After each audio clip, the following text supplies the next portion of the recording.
all of a sudden things have become doable for G2. If they can just keep getting 1 versus 1s here and avoid getting traded, then maybe they wouldn't have a chance. Simon's picked up a USP, but he can't get anything done with it, making sure that they are trapped permanently in this position.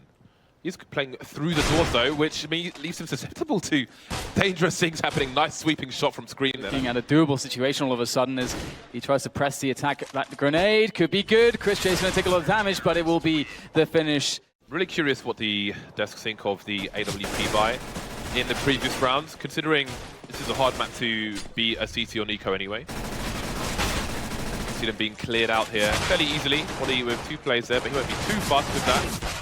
Spiddy will win a duel and get a brief Mac 10. Spiddy just holding an off angle there. And he's missed a shot. And surely he's going to go down. They haven't referees yet. They're going to ring the bell of Scream, but Scream will answer engagements. He's gone through double doors as well now. Quick split coming in. And mousesports are actually maybe looking to take upper dark, which would be a very good decision in the light of the B rush, but they're actually going to be caught as they are just standing in the tunnels, but they're making the frags. Next, in fact, is making the frags. 3 for him. Now there's just 2 players left, and they are locked away from the bomb site because the smoke is down. The flank is coming in. It couldn't really get all that much worse here for G2 and their remaining players in Simon and Shox. As Simon will be found by Nico, and Shox is just what his job is right now, and there is the first frag. So quick is Shox. Now they know where he is. Shox has to be even quicker, and he will be. Almost the third it felt like, but Nex is going to shut it down. And Nico, perhaps he can get some damage in here. I mean, we've seen a lot of rounds run one in a row here, and not much damage done by G2, so Nico absolutely wants to go for damage, and he already knows where Smith is. He sees the barrel. Will Smith avail himself to Nico? He will, but Smith will get the frag very fast now, and it will be Simon who has a rifle on this occasion, charging into a fast long play. Counter flash is coming in for the CT. Spiddy delivering as well. 2 frags going away of the Ts as well though, but it's man advantage for the CTs. Shox trying to go for a bit of a peek there. Scream going down, leaving Smiths alone versus 3. He has the bomb, he has time, but he does not have much else. Has no friends left. Nice pop flash there. Nico likes to do that as well sometimes. Either way, 11-4. That is a lightning fast half, Dan. Yeah, absolutely. And I think there's a very good explanation as to how mousesports were able to be so successful with aggression. That's something that we'll have to come back to a little bit later. What is the, well, poor man's AWP almost with the Deagle, but it's mousesports into B, as that's where the action's going to happen here. We might see a fast flank from the CTs, but would it be required? The numbers are falling for the T side on the B bomb site there. Body putting in great work, and Chris J can do. He's claimed himself a bomb site in the first 10 seconds, James. He has, but his team are completely out of position to rotate into that bomb site. They don't have anybody in tunnels, and we have Simon creeping up short, soon to get taken down.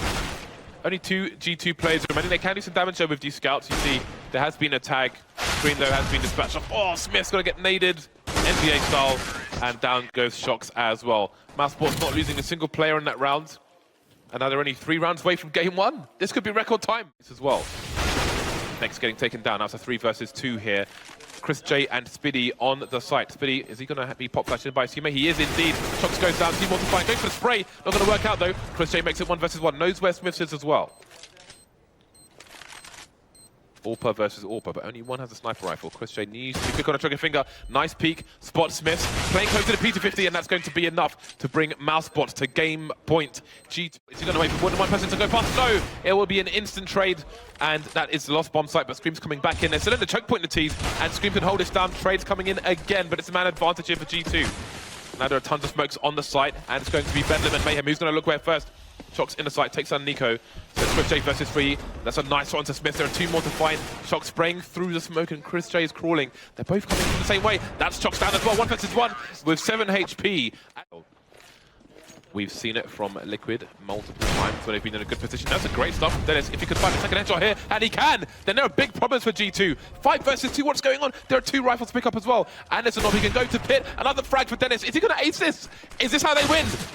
Yeah, 3 kills. Scream will stop it though, and he's got a lot more work to do as they're all blind. Finds another one through the smoke.